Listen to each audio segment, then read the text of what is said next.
A mother's plea for justice after her son's death. Nearly a year ago, Chase Hardin was killed. Now, there's still no charges in his death. 41 Action News reporter Sarah Plake spoke to his mom today, and she says she's not giving up, Sarah.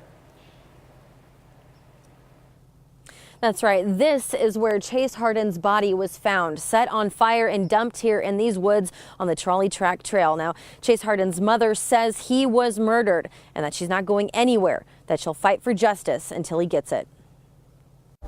When I touched Chase's casket, I swore to him that I would make sure everything was made right. Brenda Hardin says she lives every day knowing in her heart there is more to her son's death than investigators claim.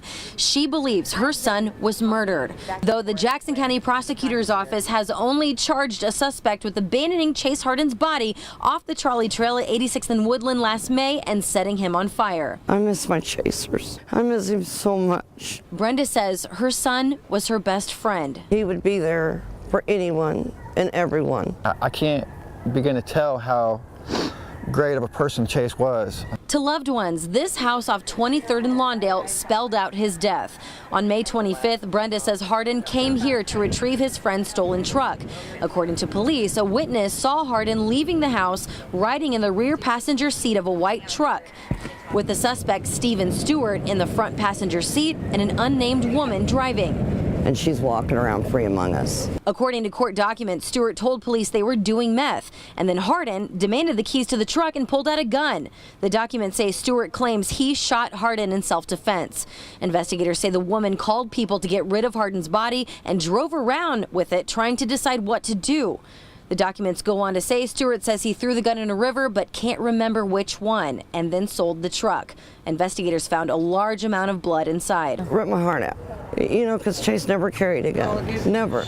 I mean, ask anybody that knows him. Chase didn't carry guns, he carried impact wrenches and tires. Police reports say Hardin's death was a homicide. His autopsy report says the same, that he was shot in the back of the head and neck and was struck in the face with a metal object. I was outraged. I was breathless. I couldn't speak. The autopsy also shows a large amount of meth was in Hardin's body, more than a lethal dose.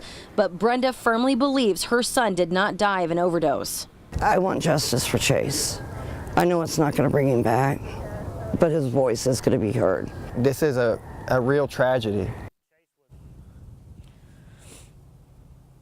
Investigators say Stewart is involved or was involved in a shooting that took place at that same house on the same day that Hardin was killed. That's an unrelated charge. And for now, investigators say that they're only sticking with charging Stewart for abandoning Chase Hardin's body and having a gun. In Kansas City, Missouri, I'm Sarah Plake, 41 Action News.